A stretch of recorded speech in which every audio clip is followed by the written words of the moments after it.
Hello everyone, welcome back to my YouTube channel, mgrahamsews.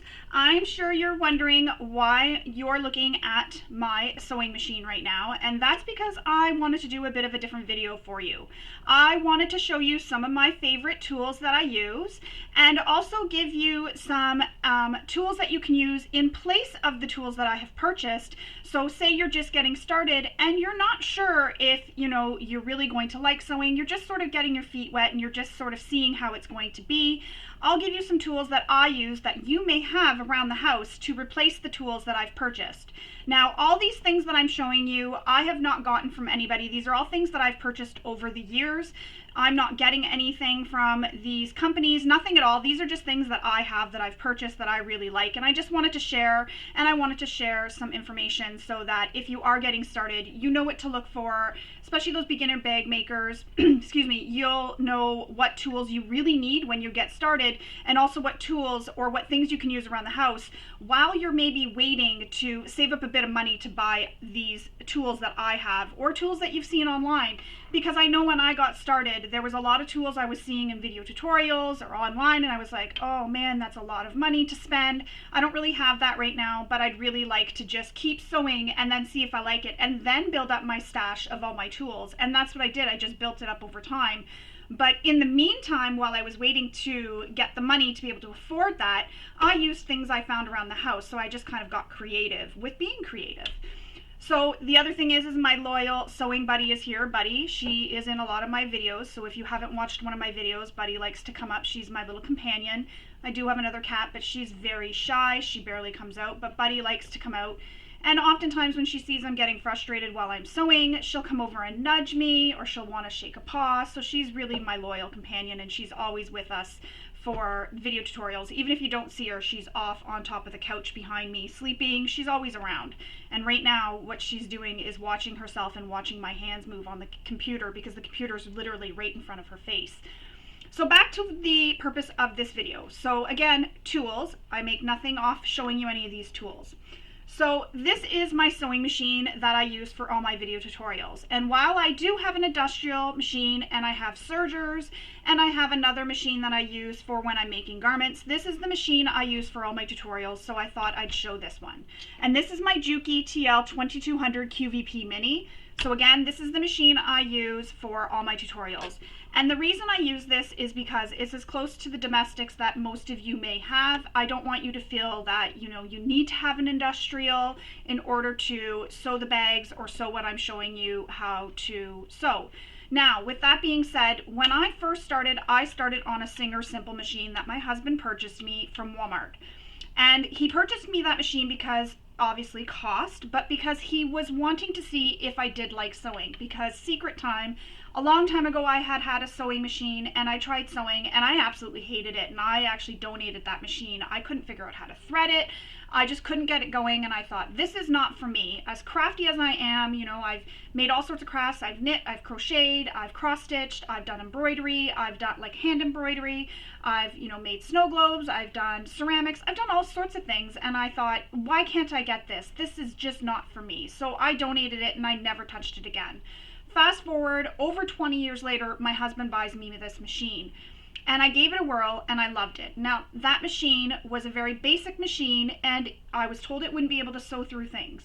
And while that is true, it did struggle. There are ways to help your machine, such as changing your needle size, changing to a walking foot, adjusting your presser foot tension if there is one, adjusting your tensions, hammering the fabrics where it's thicker. So take a hammer, and where the seams are, hammer that bulk. And what that does is that flattens the material and squishes it together more so that you can sew, so there's not as much bulk when you're sewing. The other thing was to cut the interfacings out of the seam allowance. So if there's foam, cut it out to reduce the bulk in those seam allowances. So there are things you can do if you're using a machine that may struggle a little bit with bulk, and it's all about figuring it out and playing, I guess, with those materials and seeing what your machine can do. Don't give up, because like I said, I started on a Singer Simple and I just really worked with it, and that machine made many beautiful bags, and bags with faux leather, bags with vinyl, you name it, I had that machine working. I then went to a Singer Heavy Duty, and then I went to the Brother, which is the machine I use for making garments, so it does all my top stitching on my garments, and now I'm with this one. And as I said, this is the one you will see in all my video tutorials. And I also have a Teflon foot. So if you are planning on sewing any vinyls, so especially things like clear vinyl, you will definitely want to invest in a Teflon foot or a walking foot if your machine doesn't have one. Now, if you don't have that at this moment, what you can do, and what I had did in the beginning was, so here's my regular foot. I'm trying to find it here in this baggie of feet.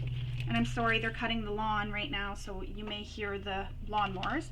So on my presser foot here, what I did was I put a piece of masking tape on the bottom of my presser foot, made sure that I cut this area, or didn't go where this area is where your needle has to go through, but I put masking tape on the bottom of my presser foot. Painter's tape works too, but put a piece of masking tape on the bottom. And what that does is that helps the presser foot glide on top of the vinyl or faux leather, whatever you're sewing, so that it doesn't stick when you're sewing. And that was just a little trick I had done because I couldn't afford a Teflon foot with my Singer or anything at the time. I was just sort of getting started and I wanted to see if I enjoyed sewing. So this was a way sort of around spending all that extra money and seeing if I liked it. Now, the other trick is to take some tissue paper or interfacing. Oops, sorry about that. Interfacing comes with this tissue paper that gives the instructions and all the information about it. I keep this and I just fold it up and keep it all together. But you can use tissue paper from the dollar store, Walmart, wherever you want to purchase it from, and use tissue paper. And what you'll do is you'll place the tissue paper on top of your fabric, and then it'll go, say this piece is my fabric. It'll go fabric, tissue paper, and then my presser foot. And what that does is it's helping for the presser foot to glide across the fabrics without sticking, because the tissue paper is between your presser foot and your fabrics. And that's a nice option too if you don't want to put masking tape or painter's tape on the bottom of your foot. Use the tissue paper. Then all you need to do is just tear the tissue paper away and you're done. You're ready to go, and you've basically went about sewing it without needing that Teflon foot. So that's a way you can try out sewing vinyls and such if you don't have a Teflon foot. But if you are planning to sew with vinyls and faux leathers, materials like that, you'll definitely want to invest in a Teflon foot. Trust me, it is worth it. So that is one thing. Another thing, if your machine has it, is a zipper foot. A zipper foot is extremely helpful for not only sewing zippers, but for also getting in those areas that are really tight, that say you need to have a bit of a bigger seam allowance, but your regular foot, because it is wide, doesn't fit between where you're trying to go. A zipper foot helps you get really nice and close. So a zipper foot, if your machine didn't come with one, is definitely one that you'll want to invest in pretty much right away, especially if you're sewing bags, because we do sew a lot of zippers into bags, and we do have a lot of areas that are tighter to get into that you're going to want that zipper foot for. So those are just some of the things that I think are really helpful to have, and just some extra tips for, if you're not really wanting to invest in a Teflon foot, you can use, like I said, the masking tape or the tissue paper. And you'll notice here, I have a piece of washi tape. I don't know if that, you can't really see it. I have a piece of washi tape here, and all that is that's a measurement that's not on my machine that helps me know for measurements when I'm doing seam allowances. So I just line up my fabric with the edge of this washi tape and I sew along. So you can use washi tape, masking tape, painter's tape on your machine to make marks for where seam allowances are, and that's just really helpful. Of course, decorated my machine with all my stickers. Those mean nothing, they're just stickers. But the washi tape I do find very helpful for having measurements on my machine, so I know what the seam allowance is when I'm stitching. Also needles, I tend to use a 90-14 the most, but I have used a 116 and a 118 once. Actually is the only time I used 118, and it was on the most recent tutorial that I did. I've never used an 18 needle previously, ever. But a 90-14 and 116, I use Schmetz Microtex needles, but definitely use the needles that your machine says to use. You'll want to use those, but I like the Schmetz Microtex because they're nice and sharp, and I just find that they are really good for sewing vinyls, faux leathers, things like that. So typically I stick with a 90-14, but sometimes depending on the thickness of fabrics, I go up, because what ends up happening is if I get skip stitches, I find I need to go to a bigger needle. So the bigger needle helps pierce the fabric, and I'll be able to not have those skip stitches. So that's the other thing, is your needle. You'll want to watch your needle size and use the needle that is best for the materials you're sewing. The other thing is threads. I'm just going to move my machine over so it's not quite in my way and I'm tangled around it. The other thing is threads, and threads are sort of, I almost find, a personal preference. I use Gutermann mostly, so I'm just going to grab one here. I use Gutermann mostly just because this is the most readily available thread that I can find available. However, I do use a Text 45, and this is one from Wowwalk. So I do use Text 45 on my machine as well, and that sometimes means you need to change your needle because your needle size and the materials and everything, you may find you get your threads shredding. So I have found that I need to go to a 116 needle to prevent that. So I do use Text 45, and I've also used a Text 35 as well. But majority of my sewing is with the Gutermann, and that's just because it's more readily available for me. I find it more, and it has a lot of colors, and I can match these to almost any color that I'm making for a bag. Excuse me. So threads, you'll definitely find that you may prefer a different thread. You may like Aurifil better, and I do have some Aurifil, and I have used Aurifil on some projects. I mostly use it, I find, when I'm doing things like quilting or things where I need a cotton thread. That's where I'll use it. This is the Aurifil, so you may find you like Aurifil better. Again, use whatever is cost effective for you, but that's easy for you to find, because say you're sewing along in a project, and this has happened to me, and you run out of thread. You need to go purchase more. You want to be able to find that thread that's close to where you are that you can get, so you can finish your project and you don't have to wait for it to come in the mail. So definitely use threads that you know are easy for you to find and that are within your budget. And I just find, like I said, Gutermann is within my budget. Sometimes it's on sale at the local big box fabric store, Fabricland here, so sometimes it's on sale there. I can find it online as well, so if I find colors that I can't find, she's trying to shake a paw. If I find colors online that I can't find in Fabricland, I will purchase them. And I tend to purchase this size just because it is bigger and I find it's just better.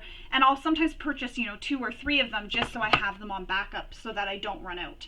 So that is the thread. The next thing I wanted to talk to you about was scissors. And scissors are really important because we use these a lot for trimming down bulk. We use these a lot for sometimes cutting your fabrics out. But you need scissors for cutting paper patterns if you're going to be using paper patterns. So I have scissors for all sorts of projects. And here's just some of my scissors. Excuse me. These are just some of my scissors. And these ones too. So each scissor has a different purpose. So these are my scissors for cutting fabrics. These are my scissors I use. You'll often see me using them when I'm trimming my little threads, and I don't want peekaboo threads, as I call them. So these are my little thread snip scissors. And I do have more of those. I have them over with my sergers, and I have them with my industrial as well. These are my pinking shears, which I use for trimming down seams if I can. Sometimes I find the pinking shears are a little bit harder for me to use because of my arthritis in my hands and the difficulty with the gripping of them. Sometimes I find it's harder, so I use my regular scissors to cut the seams down if it's too thick. Duckbill scissors are another thing that I have, and this is good for when you're trimming down the interfacing out of your seam allowances, because it guards the exterior fabric or lining fabric, and then you only cut the piece of interfacing that you're trying to cut. Now, you don't need to buy duckbill scissors. You can use your regular scissors. These are just something I invested in, and I'm really happy I invested in them because they do help me a lot, because I have had accidents where I've accidentally cut the fabric that I didn't mean to cut.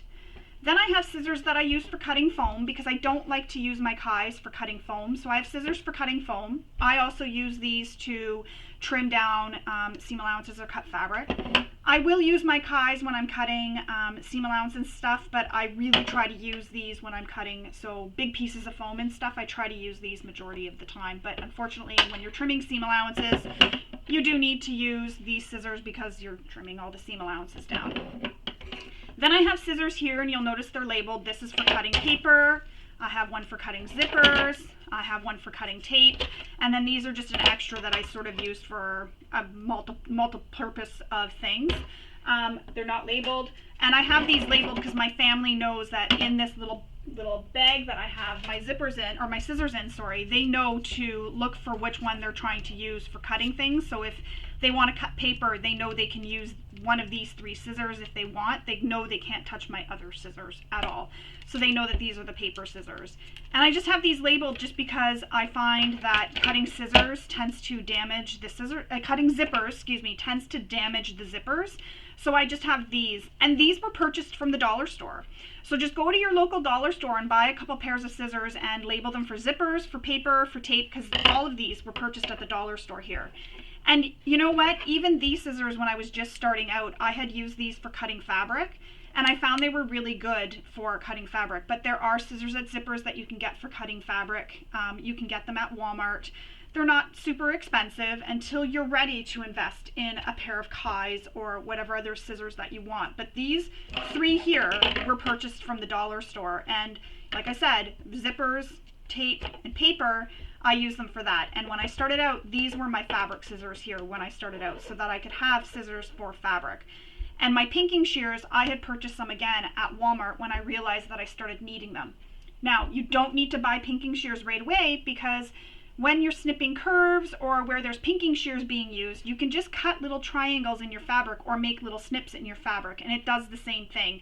Pinking shears just obviously make it a little bit faster when you're cutting, but you can just do snips or cut little triangles in your fabric.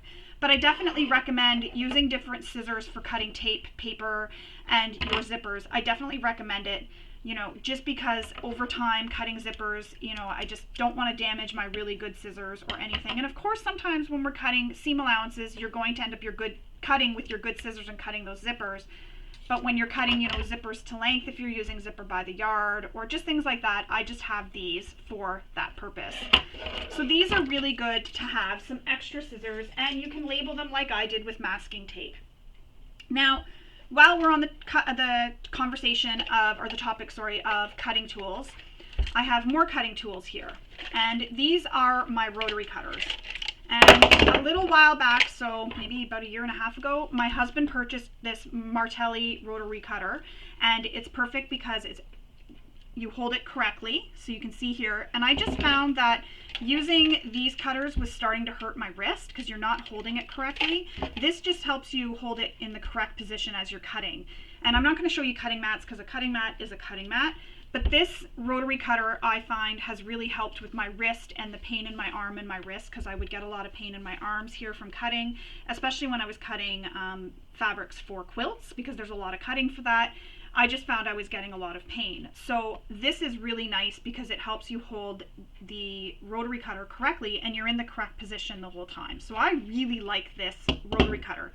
However, I have another rotary cutter that I use for cutting zippers. This is one of the ones I got when I first started. I purchased this, I believe, at Michael's, but they do sell them at Walmart, different rotary cutters, so you don't have to go spending a lot of money. You can even find some on Amazon.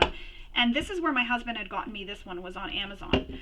But I have a rotary cutter that's older that I've kept that I use for zippers, and I know it's zippers, I just have the blue one.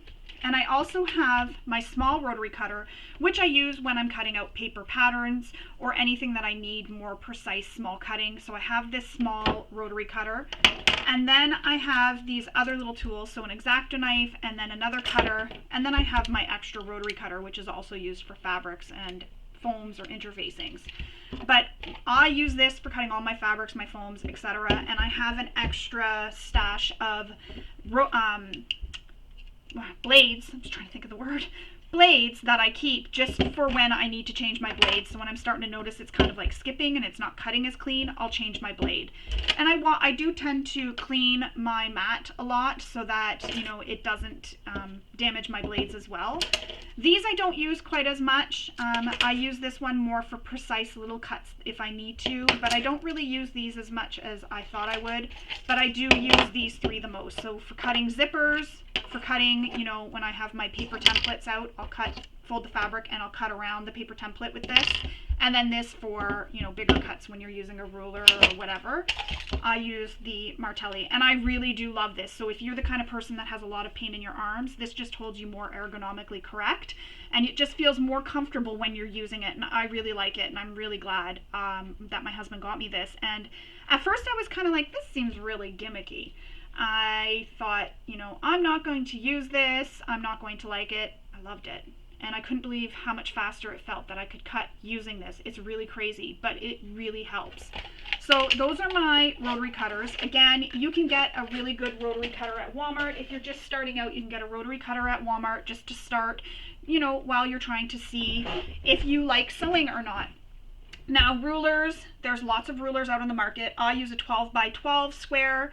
I use a 6 by 24 long ruler, and I also use the small 6 by 6.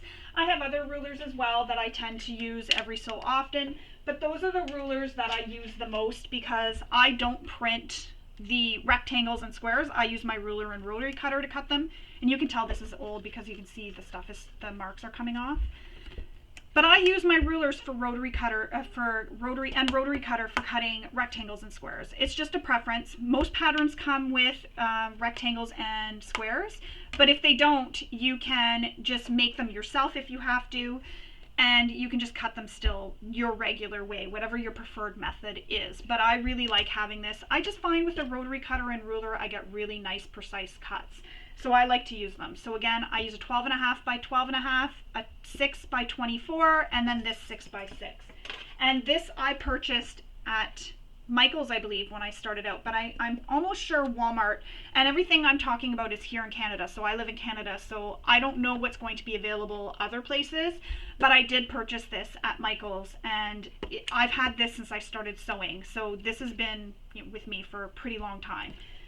So I really like that. That's the 3 rulers I tend to use the most. Now, on the topic of rulers, or off the topic of rulers, the next thing is clips. So there's many options for clips. You can use clips, you can use pins, you can use whatever you want. However, a really popular thing right now too, if you can't get clips, is to use binder clips. And you can find these at the dollar store, and they come in all sorts of colors. So you can use binder clips instead of these clips. You can also get pins at the dollar store. I started out and I had purchased my pins at the dollar store because I wasn't, again, sure if I was going to be continuing with sewing or not, because I thought about all those years ago when I tried with that machine, and let me tell you, that machine, we were not friends, and I was like, there's no way I'm going to like this. I didn't think I'd get as hooked as I am, but I didn't think I'd like it. So I just bought some pins at the dollar store, and I was using those for the first little while. I was pinning, and then I decided to invest in some of these Wonder Clips. Now, I did buy name brand, but I also had my husband get me some off Amazon. Over time, they all break. You need to replace them. I mean, it's plastic. Over time, the stress of, you know, opening and closing, they're going to break down. It's plastic. It doesn't last forever. Nothing lasts forever, really. And I've replaced them, and I get them through Amazon because I do find that they are the cheapest through there. And I get, I think it's 100. And, you know, if they start breaking over time, I just replace them as I go. I really like the clips, but I do use pins for some things as well. And again, you can just use pins from the dollar store. If you can't get clips, you can get binder clips. It's, you know, use what you have around the house. So if you have some binder clips, use some binder clips. If you already have pins, use some pins until you're ready to, you know, invest more money in all these kind of tools. So those are a couple of things that I use for pinning or clipping together. Another option is some double-sided tape, and you're going to hear a lot of designers mention double-sided tape. And all that does is, it's exactly like the name, it's double-sided, so there's tape on, it's sticky on both sides. And that's really good for when you're sticking, say, a zipper to the material. It'll hold the zipper in place. And many people prefer using double-sided tape because pins tend to make zippers wavy. So this helps hold everything in place anytime you need something stuck down. So sometimes zipper pockets have a zipper pocket overlay. This will help hold it in place instead of using pins. And I purchased this from different places, Amazon, WowWalk, all sorts of different places. It just really depends on where I'm ordering.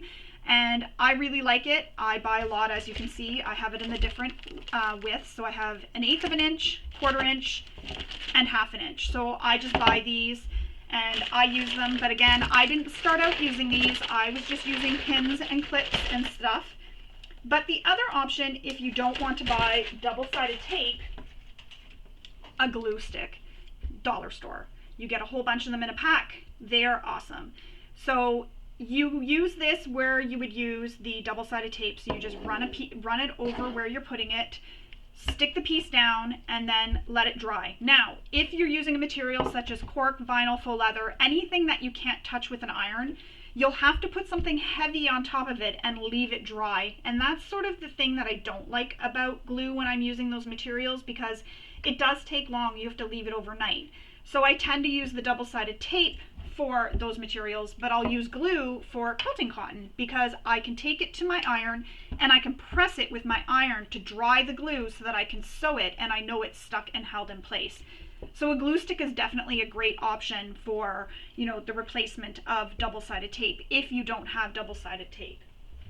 And on my YouTube channel, I have a video for how to get your double-sided tape sticky again if your double-sided tape has lost its sticky power.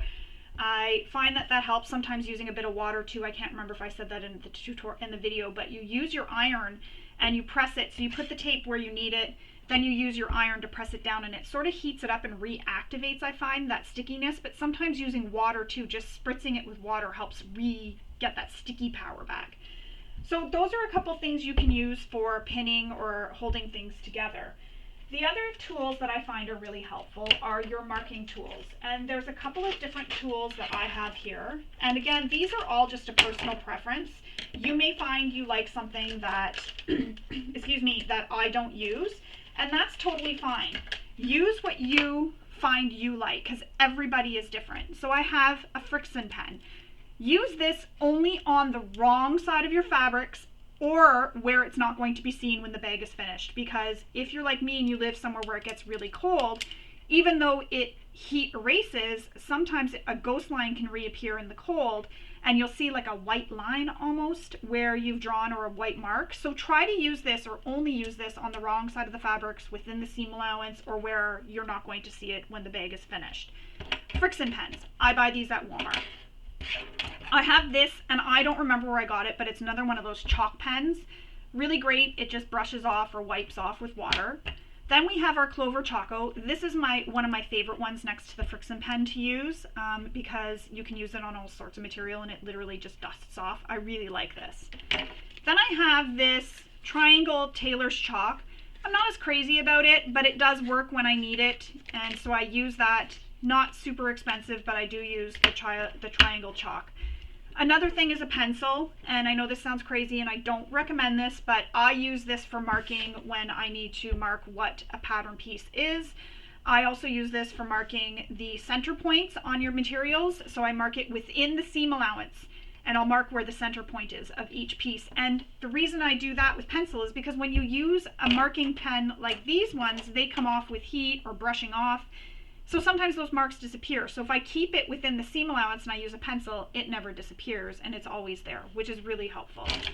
So those are some marking tools, and there's lots more out there. You can use a Hera marker. I have one of those. I don't know where it is right now, but you can use that. You can use whatever tools you have, and you'll notice I just have them all here in this little desktop cube.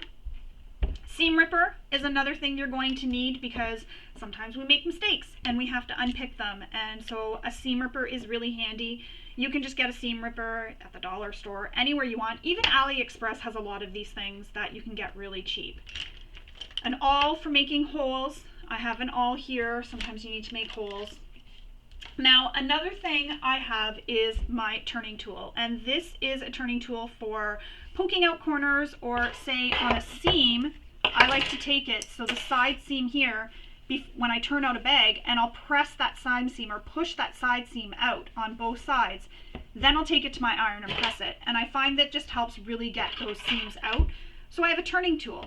Now, when I started, I didn't have this turning tool, and you can use a chopstick, you can use a pen. So one of the things I did was I took the ink out of a pen, so I just took the ink right out, And then I used the end of my pen, because there was no ink, to push out corners and push out the side seam. I just used a pen. It was sort of pointy enough that I could get in there. The other thing I used, which is going to sound really crazy, but when I first started and I needed to poke out corners, I didn't think about the pen thing at first. I thought, what can I use that can get really pointy and really into those corners without damaging the corners or, you know, poking through too much? A rat tail comb. So you know the combs with the long handles on them, they have a tail on them. I used that for the longest time, and I know it sounds really terrible, but it was what I had, and it was the first thing that came to mind, and I don't know why, but I was like, hey, I don't have a chopstick, I don't have anything like that, what can I use? And I went searching around my house, and I was like, this is perfect. It's got, you know, the long pointy end on it, it pokes out my corners. It worked great until I went to a pen, and then I thought, now I'll use the pen instead, and then I went and invested in a turning tool. But a chopstick will work just the same as well if you have a chopstick. Anything that you can use that has the pointed end on it, or, you know, like this has a little ball point, so it helps protect when you're pushing corners out. But anything like that will work. And I mean, I used that for a while and it did the job. It got me through many bags, and you know, it's one of those things that I think back and I think I didn't have a lot of money to invest, and I was just trying to see if I enjoyed this, and it was helpful to have that because I realized that I don't have the money for these items right now, but I can still continue sewing and still continue making beautiful items. And until I can afford to invest in these other tools that are meant for this, I have other ways of, you know, poking out my corners or getting through things. So those are one of the other thing. Your rulers too. You remember your old school rulers? You can use one of those as well. I used that for a little bit too. It all works. It's all the same thing. Just use what you have around the house. And if you don't have an iron, you know, that can have steam, I have a water bottle, and I don't even use steam with my iron. I just have a water bottle, and I just spray my fabrics with my water bottle, and I use my iron to dry it, and that helps get out the really deep wrinkles and deep creases. So that just helps get that out.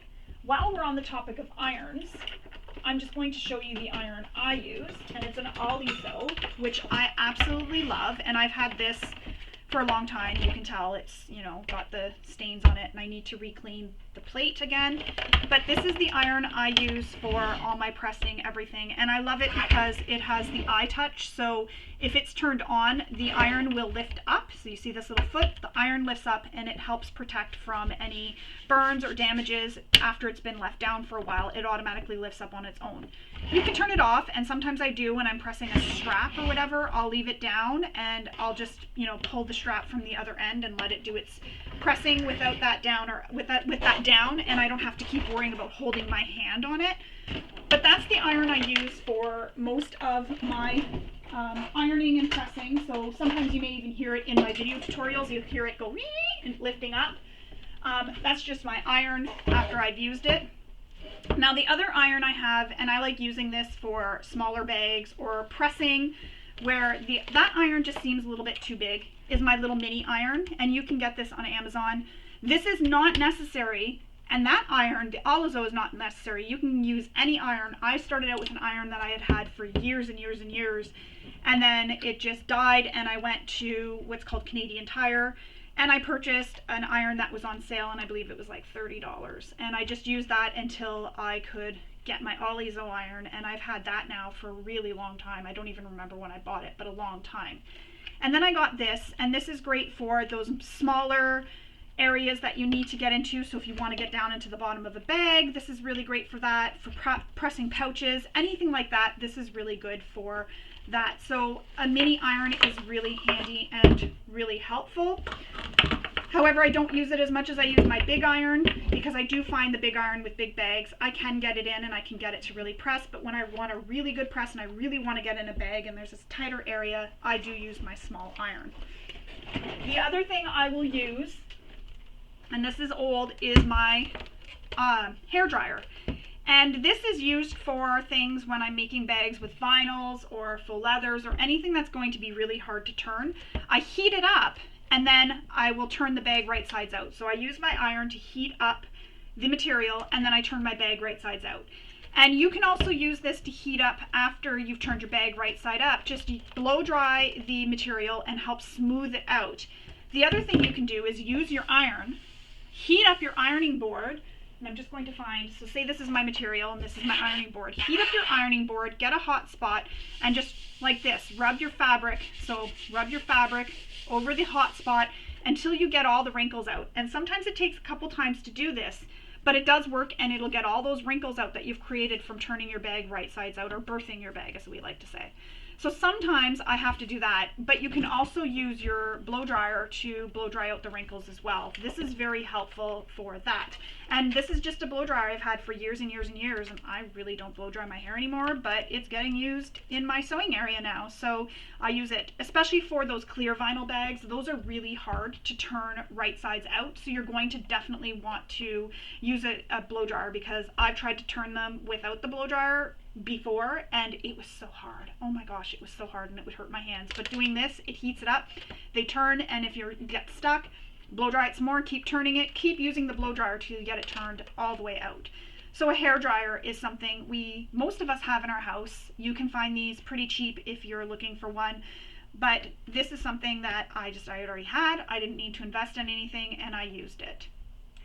So my hair dryer, so I'm just going to put this away because I'm putting everything on my ironing board beside me here, so I'm just going to go put some of these items away. I'm going to pause the camera and I'll come right back. Alright, so I took those things off my ironing board. I just didn't want to keep putting more on there, and then eventually everything just starts falling over on me. So now I want to show you just a couple of other things. I don't want to make this too long, but tools are very important when sewing. So a couple of the things I have are my hammers and my seam roller. Now, these hammers were literally just taken out of my husband's toolbox, so you don't need to go buy a hammer if you have a toolbox. You can just take them out of your toolbox. And I use the rubber mallet and the hammer for hammering seams to flatten them, or before you top stitch a bag, you can hammer that area to flatten it, as well as cutting the interfacing out to reduce the bulk.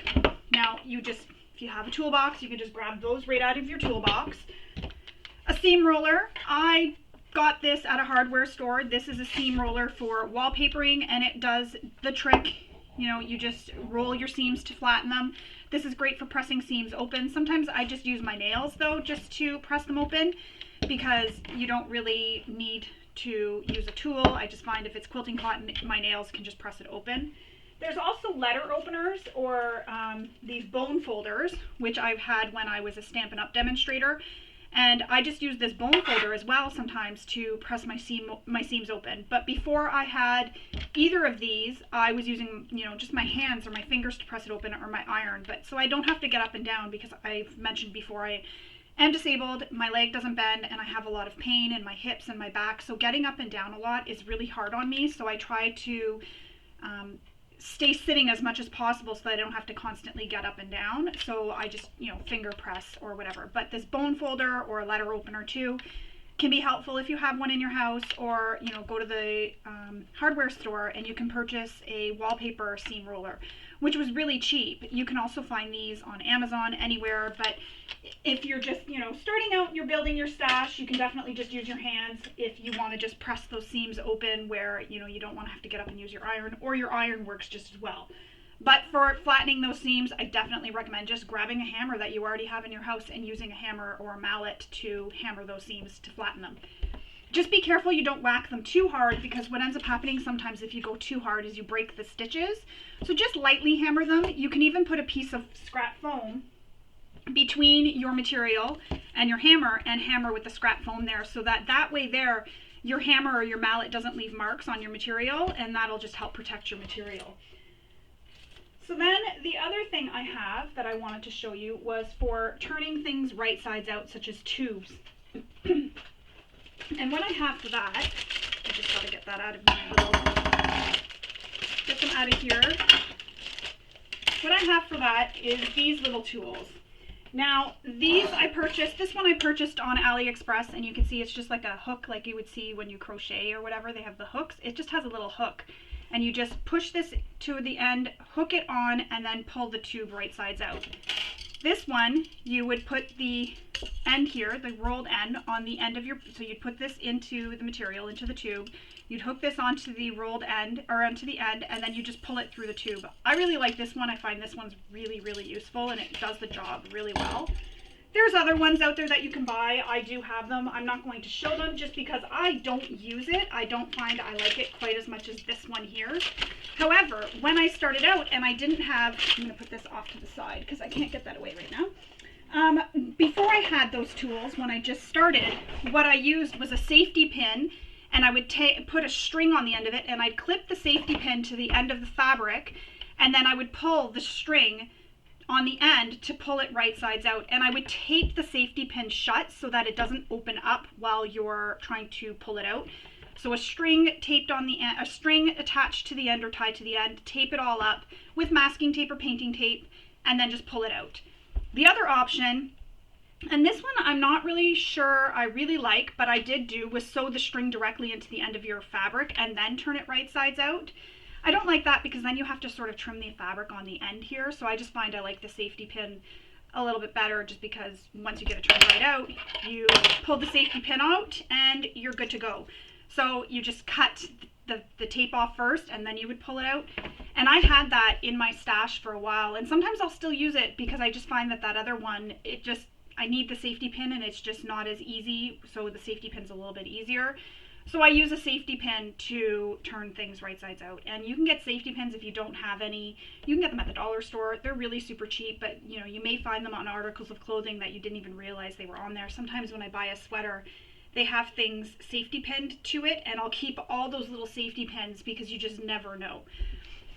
So safety pin. The other thing is zippers. If you are looking at starting to use zippers by the yard, where you buy them and they don't have the pulls or anything attached to them, you'll want to invest in something that'll help you put your zipper pulls on. You can do them by hand, so you can put the zipper pull on by hand. But this here, my husband made for me, and it's just a fork we purchased at the dollar store, and he curled the ends. And I do have a video tutorial, so I won't go into much detail about that, but I have a tutorial for this. But the wood we purchased at Walmart, you can really get the wood anywhere, plaque, anything. And I painted it, then he did everything else. He attached the fork, he, made it so that the zipper pull can fit into here, so a number 3 and a number 5 zipper pull can fit into here, and I use this to put my zipper pulls onto my zipper tape. And as I mentioned, I do have a tutorial on my YouTube channel for how I use this, so I will link that in this description as well, so you can see how I use this. But this is something that my husband, when he made it, he was like, oh, you're not going to use that much. And I'm like, yeah, you might be right, maybe I won't use it quite as much, but I literally use this with every bag, and it's super fast. I just put the zipper pull on, slide the zipper tape in, bang, done, it's on. So I really like this, and I do recommend just make your own. If you can't make your own, you can just take a fork and hold it between your legs, and then just use the fork, because that's what I was doing for the first little while, is just taking a fork, holding it between my legs, and using the fork, like I would hold it between my knees here as much as I could. I can't really squeeze my legs together, but as much as I could, and I would just feed it through. And then I realized my table, because this is an old kitchen table that we've had, my husband and I probably bought this like 25 years ago, and I realized it comes apart, so I would put the fork in between. I would pull the table apart, put the fork in between, squish the table together, that would hold it, and then I would be able to put the pull on. You can use a clamp to clamp it to your table, whatever you need to, use this fork. The fork trick really works. You don't really have to have anything really fancy to get those pulls on. You can even do it with your hands if you can. I was doing it that way for a while. I just found the fork a little bit easier because with my hands, again, with dexterity and stuff, I have a really hard time, trying to hold those little things and slip it on, and this is just really easy for me. Excuse me.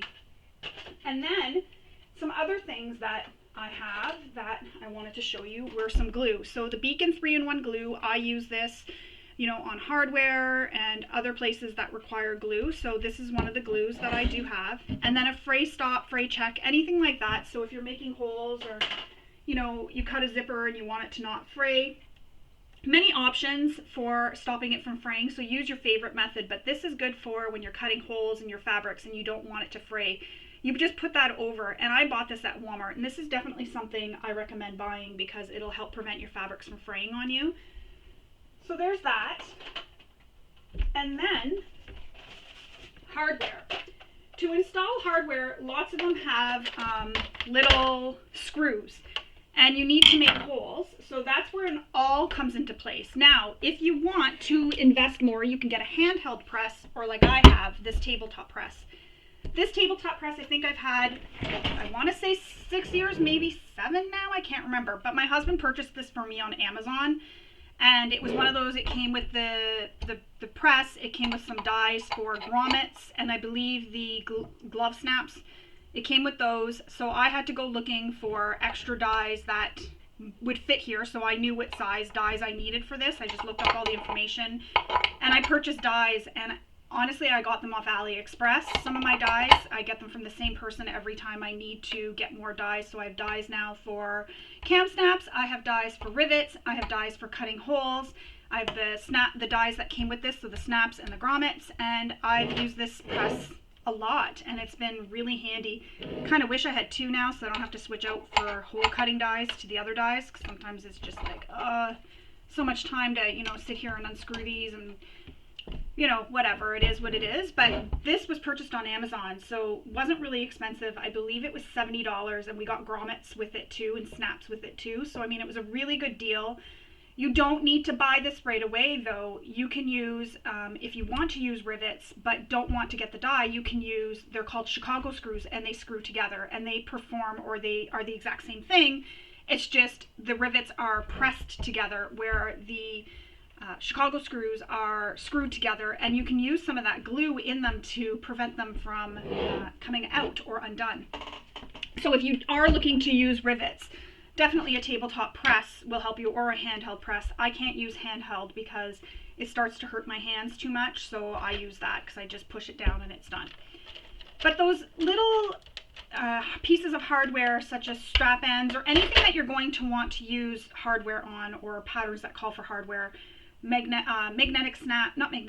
twist locks often have like little screws.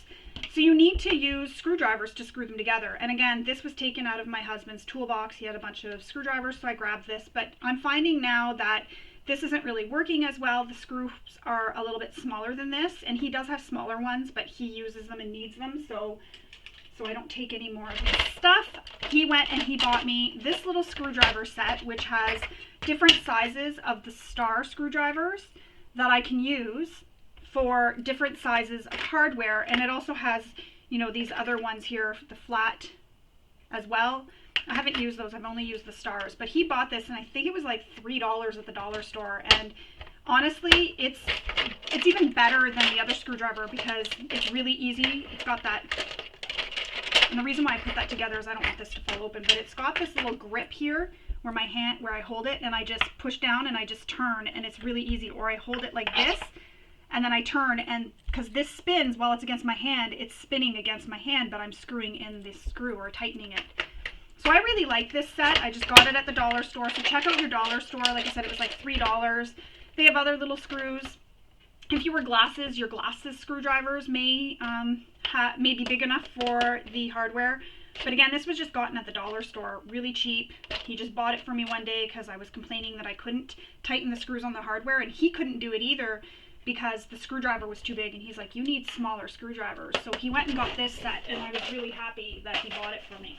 Really helpful. You know, check the dollar store, because the dollar store has lots of things there. You'll be really surprised at what you'll find at the dollar store. I mean, so many things I've picked up at the dollar store and I didn't even realize was from the dollar store. I always check there first.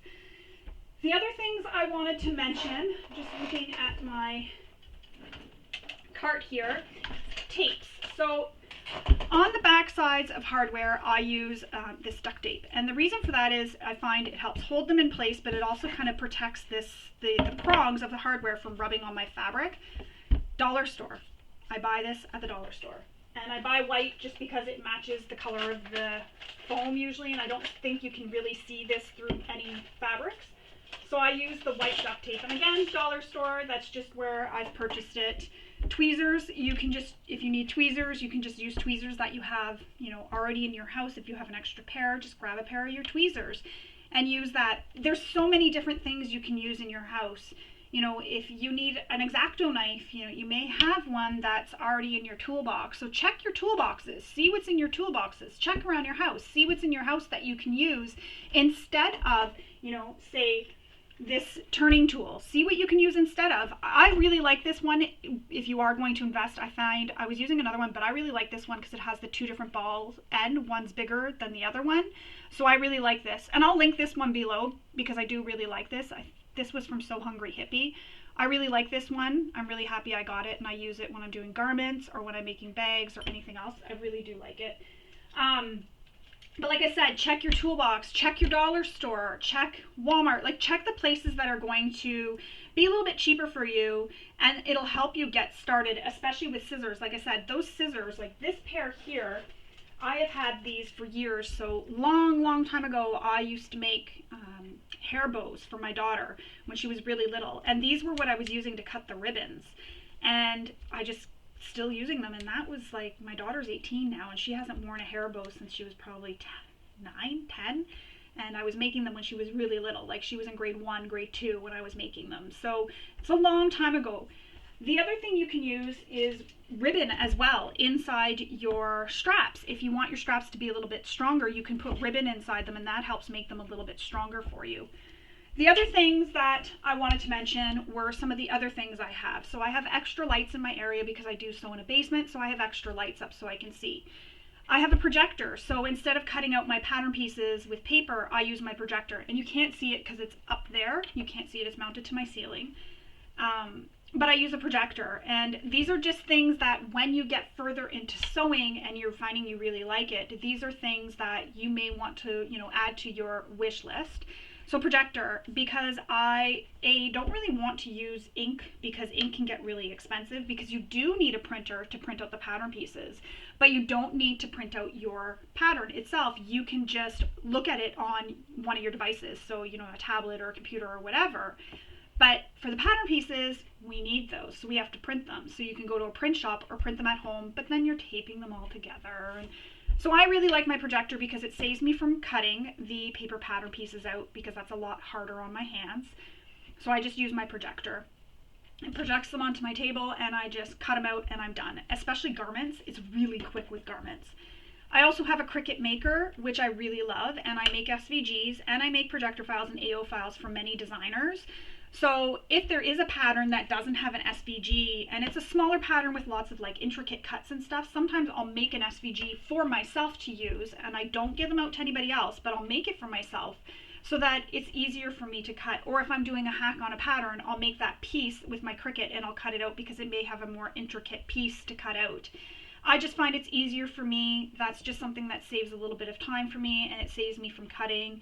It saves my hands, and I just really like it. And these are things that my husband also purchased because he realizes that, I can't do all the cutting. I may not be able to do all these things, and this helps make it easier for me to continue to do this craft and enjoy it and really have a really good time and get the same results. And it saves me a little bit of time too, because like I said, I'm not sitting there having to cut everything. So I do have a Cricut maker. I don't use that quite as much as I use the projector. I just find the projector, if I'm just cutting one item out, I just project it, cut it, go, and I just use my, my small rotary cutter that I showed you earlier, and I just cut it out. But if I'm cutting something, that I need multiples of, I'll cut them with my Cricut, because I do other things while the Cricut is cutting, because I have extra mats and stuff. But again, that's something you'll want to invest in later on down the road. It's not something that's needed right now. It's just something that is really good to invest in. I also have a heat press. That's how I made this shirt here years ago. I can use it for doing my interfacing. I haven't used it quite as much because, it's got to turn it on and I got to move it and so sometimes I just go with my iron because it's just easier, but I do use that for interfacing. You may find that you want to invest in a heat press later on down the road, but it's not necessary because we have an iron that we can use. One of the other things I wanted to mention, if you're new to sewing, is vinyls. You may be wanting to use vinyls and you may be feeling a little bit scared about it, and trust me, you don't need to be, because once you start, you're going to be like, wow, what was I waiting for? Because this stuff is phenomenal. And the one I recommend for beginners is this soft vinyl from So Hungry Hippie. And the reason is because see how much it can squish up? I mean, it's incredible. This is like a quilting cotton that's interfaced with your woven interfacing. And I really like it because it's so domestic friendly and it's so beginner friendly. It's really forgiving. It's really beautiful to sew with. It's really easy. Yeah, I really like it, and it comes in tons of colors. It's one of my favorite vinyls, and you'll notice I use it a lot, like a lot, because I just like how user friendly it is. And I use it because in my tutorials I like to have them so that they're beginner friendly and domestic friendly. So I use it so that you can see how it is. And again, it's thin, but scrunches up, but it's not bulky, and you don't have to worry about all that bulk. So it is one that I do recommend. If you're just starting with vinyls and you're just sort of experimenting, this is a great one to really start with and then work your way through. So Hungry Hippie does have other vinyls as well, but this is the one that I have been recommending for beginners to try, just because it is really domestic machine friendly and really beginner friendly. It's a really great vinyl. You'll really enjoy it, and it's good to get your feet wet with this one and see how it is, and you'll see how your machine handles vinyls and those kind of materials as well. So this is a really great one to start with, and I did want to show you that. But, quilting cottons, use what your machine's going to be able to handle. So, you may want to try canvases. You may want to try, I always say, do a test. So run it through your machine, fold up the layers, put some interfacing, so, put some foam with it and some layers of your canvas or whatever you're wanting to try, and see what your machine can handle. Just test out things with your machine, and don't be afraid to test it and have fun, because that's really what sewing is all about, is about having fun. If you're getting frustrated and you're starting to get annoyed and you're not enjoying it, walk away for a bit. Come back to it later when you have fresh eyes or a fresh mind. Go have a coffee, go have a tea, some chocolate, something like that, and just walk away for a bit, because the last thing you want to do is get frustrated. What happens when we get frustrated is we just have more issues, because you're already so frustrated. You're so focused on that one thing that you really can't really get past it, and it's just making everything else sort of more frustrating for you. So if you just stop, walk away, come back the next day or even a couple days later, it's okay. We all have those moments. Trust me. There's been times I was working on a project, and this was in the beginning too of sewing, and I had to walk away for a few days because I was like, I can't do it. I don't know what I'm doing wrong. And when I came back, I think it was 3 days later, and I looked at it and was like, that's what it was. I finally realized this is what I'm doing, and I need to do this, and I need to do this. Mistakes happen, and the really great thing about it is we have our handy dandy Jack right here. He can unpick everything, and you just re-sew it all back up, and you're good to go, and nobody would ever know.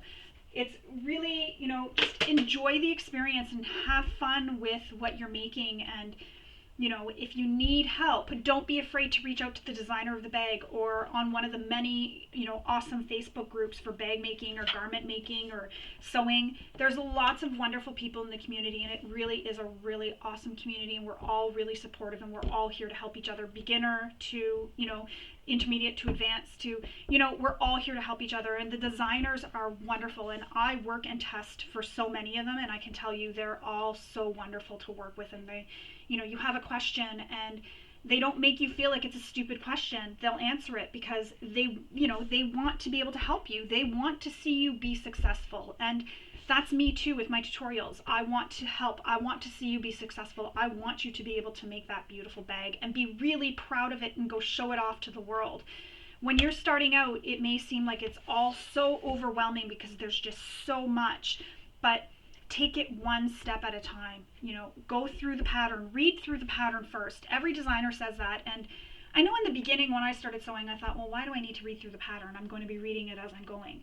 And I quickly realized, no, reading through the pattern is really important because it familiarizes you with it. You pick up things that the designer may say. If you're using this material, do this instead. If you're doing this, do this instead. There may be things that they say to do differently if you're going to use different, hardware or whatever. So it's really important to read through it because then you feel more confident when you go into making that bag or that pattern, so garment, whatever. You feel more confident because you're armed with all the information that you need to know about that specific pattern. So it's really important. If there's a video tutorial and you're just starting out and you're not sure, watch the video tutorial and let it walk you through as you're making the bag. Even some advanced and intermediate and people who have been doing this for a long time, they'll still sometimes go back and have to use a tutorial to look and see how to do something because every designer does things differently and it may be a bit confusing for you. So you just need to see, like, I don't understand what they're saying here. I need to watch that tutorial to see what they mean, to see what they're doing and how that's going to be constructed. And there's nothing wrong with that. That's what the tutorials are for. They're there to help you, they're there to guide you, they're there to assist you when you're stuck. You watch that one part of it and that's it, or watch the whole thing.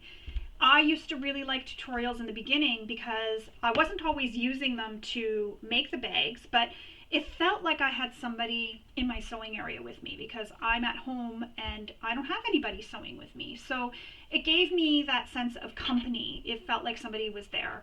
Now I'll listen to podcasts or I'll watch TV or I listen to music, whatever you need to get yourself into the sewing mood. And the other thing I can say is don't rush. Take your time. Just enjoy it, because if you rush, more mistakes happen. And really, we're not in a race. We take this all at our own speeds. Some people may be able to make a bag in a whole day, or a piece of clothing in the whole day. Other people may take 3 or 4 days. It's your bag. This is your sewing journey. Enjoy the whole process, because it really truly is supposed to be about fun. And if you're not enjoying it, then why are we doing this, is the way I look at it. If I start not liking something, then I don't want to be doing it anymore. I want to enjoy every step of making whatever I'm working on. I want to enjoy it. So just go at your pace, enjoy it, have fun, show it off when you're done, take lots of pictures, share it on social media. We all want to see it. So those are some of the tools that I use. There are many more tools, like lots of tools. You might see them in my tutorials, and if you watch my tutorials and you're like, oh, Michelle, what is that you're using and where did you get it? Don't be afraid to add it in the comments of the tutorial, because I'll definitely show you, or I'll tell you where I've got it if I can remember where I've gotten it. But like I said, a lot of the places that I went to when I first started out were the dollar store, Walmart, even AliExpress. They had a lot of stuff I had purchased that I was just like, I'm just going to try it, and if I like it, I'll buy the better version later. Places like that. But the dollar store, like I said, the little tools that I've gotten, a lot of them are from the dollar store. But look around your house first, because you may already have duct tape. You may already have painter's tape. You may already have, the hammer and those kind of things. You may have a few scissors that you're not using that you can, now use for these things. So that's just something that I recommend doing. And again, use things that you have around the house. Take a look around and see what you have, because you may be surprised at what you have that you can use in place of these other tools that we're all using. So I really hope you enjoyed this and maybe picked up some, extra knowledge about some tools, or learned something today. If you have any questions at all, please don't hesitate to ask in the comments. I didn't want this to be as long as it is. I'm seeing it's an hour now. I do hope that, it was very informative. Again, I make nothing off these tools that I've showed you. I'm not, promoting for any of these companies, nothing like that. I just really wanted to show you what I use that I really like, that I find really helpful. Like I said, there's lots of other things that you can buy. I could have shown you tons of tools that I have, but I just wanted to show you the ones that I use mostly for bag making. And I'm just looking at my rack to make sure I didn't miss anything here. Mostly, I will show you this. These I use to hold my spools of bobbin, and I have lots of these. I just got this on AliExpress, but I love these. They just hold my little spools of bobbins and I can see them. And then because I use the metal ones, I actually write with a permanent Sharpie on my bobbin spools, and when I don't need that on there anymore, like say I'm changing the thread to a different color, hand sanitizer or rubbing alcohol, or those rubbing alcohol wipes, and I just use it and it removes the number from the permanent marker. So that's something else, just a little extra thing that you can get if you have all your bobbins. But there's lots of things to hold bobbins, lots of different things, but those are my favorite ones just because they're all out on display. I can quickly see them as I'm turning, and I'm just looking at my cart here, seeing if there's anything else. There's nothing else. Your presser feet, stuff like that. Again, use what you have around the house. Make use of what you have, when you're starting out. And don't be afraid of trying different things with your machine, because you don't know what your machine's capability is if you don't try it. So like I said, put a bunch of layers of fabric together and sew it and see how your machine does. Sometimes you just need to change the tension and increase your stitch length, use a different presser foot, a different needle. Play around, take some time to really get familiar and get to know your machine, because like I said, I started on a Singer Simple. It was a really basic machine, and it got me through a lot of bags with, hammering the fabrics, using a bigger needle. I used a walking foot for a lot of parts. There's humper jumpers that you can get, but I used a walking foot. I, increased my stitch length. I, changed my tension. I did all that to really make it work, and it was really helpful that I did that because I was able to make a lot of beautiful bags, and I'm happy I did it. And then I'm happy I moved my way up. And once I realized, okay, I'm serious about this. I want to get into more of the heavy duty materials or whatever, I changed to a different machine. So again, take a look around your house. I really hope you enjoyed this little video. It was a little bit different than my usual videos, but I really do hope you enjoyed this and maybe picked up a few things from this video. Thank you for watching. If you have any questions, don't be afraid to leave them in the comments below. Any questions, anything at all, and I will respond as soon as I see them. Again, thank you for watching, and I hope you all have a wonderful day. Bye and happy sewing.